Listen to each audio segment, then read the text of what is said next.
আসসালামু আলাইকুম প্রিয় দর্শক, আজকের ভিডিওটা খুবই গুরুত্বপূর্ণ। আসিফ নজরুল স্যার কি সত্যি পদত্যাগ করছেন? দায়িত্ব অবহেলার জন্য তার কি পদত্যাগ করা উচিত?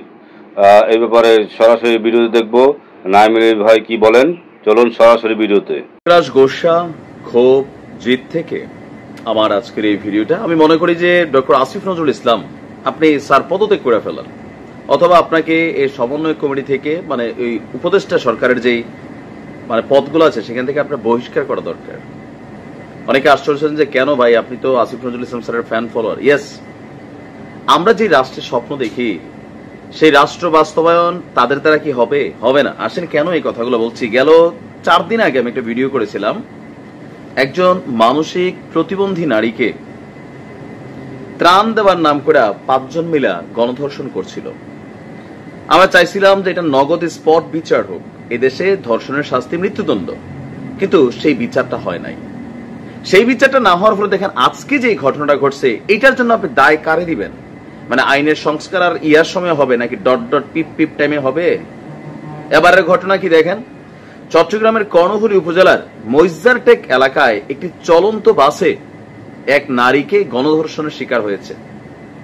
এখন এগুলোর সমাধান কি?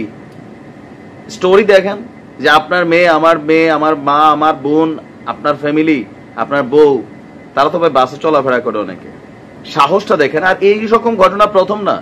আমি মনে করি যে রাজনৈতিক সরকাররা এগুলা এস্টাবলিশ করতে পারে না, কিন্তু কেয়ারটেকার গভর্নমেন্টের দরকার ছিল। আর যেহেতু আইন মন্ত্রণালয়টাকে আমাদের আসিফ স্যার সামলাচ্ছেন, ভিডিওতে অনেক বড় বড় কথাবার্তা বলতেন, টক শো কাঁপাই ফেলতেন, যদি জীবনে তিনি মন্ত্রী হন এই করবেন সেই করবেন, বক্কর চক্কর করবেন, তো কই করলেন?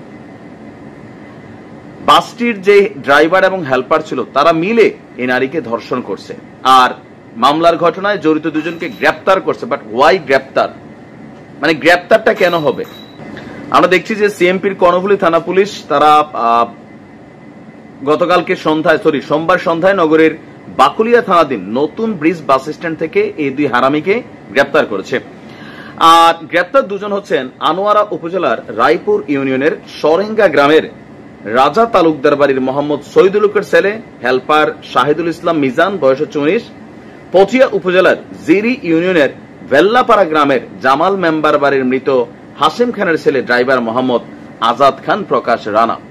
এধারে যেটা বলা হচ্ছে যে গত 6 সেপ্টেম্বর ভুক্তভোগী নারী রাত 9:30টায় পটিয়ার মনসা বাদামতলা এলাকা থেকে মিনি বাসে উঠে চট্টগ্রাম শহরের বাসায় আসার উদ্দেশ্যে তিনি রওনা হন। বাসের অন্যান্য যাত্রীরা মইজ্জারটেক এলাকায় নেমে গেলে ভিকটিম নারী ওই মুহূর্তে বাসে একা ছিল আমাদের এই বোনটি। পরে বাসটি শাহ আমানত সেতুর টোল প্লাজা পার হতেই তাকে একা পেয়ে বাসটিকে থামিয়ে, মানে সম্ভবত মিনি যেই গাড়িগুলো আছে আপনার হেল্পার মিজান চলন্ত গাড়িকে তাকে ধর্ষণ করেন। পরে বাসটি নতুন ব্রিজের চত্বর ঘুরে আবারও সেতু পার হয়ে পটিয়ার দিকে রওনা হলে ড্রাইভার এবার দ্বিতীয় ধাপে নারীটিকে ধর্ষণ করে। পরে বাসটি বিভিন্ন জায়গা ঘুরে পটিয়ার শান্তিরহাট বাজারে এসে ভিকটিমকে ফেলে পালিয়ে যায়। তো পালানোর পর তো গ্রেপ্তার হয়েছে। এখন আমরা যেই জিনিসটা চাচ্ছি বাংলাদেশে, আমার মনে হয় ওই যে আগে বলছি যে কোনো এমপি মন্ত্রীর মাইয়া যেদিন ধর্ষণ হবে এগুলা ক্রস ফায়ার হবে। আজকে আসিফ নজরুল স্যারের পরিবার আছে, তাদের পরিবার যদি কারো এমন হইতো, হয়তো আইনটা সংস্কার হইতো। পুলিশের কোন ঊর্ধ্বতন এসপিডিসি অথবা ধরেন কমিশনার, তাদের পরিবারের সাথে এমন হইতো, ক্রস ফায়ার হইতো।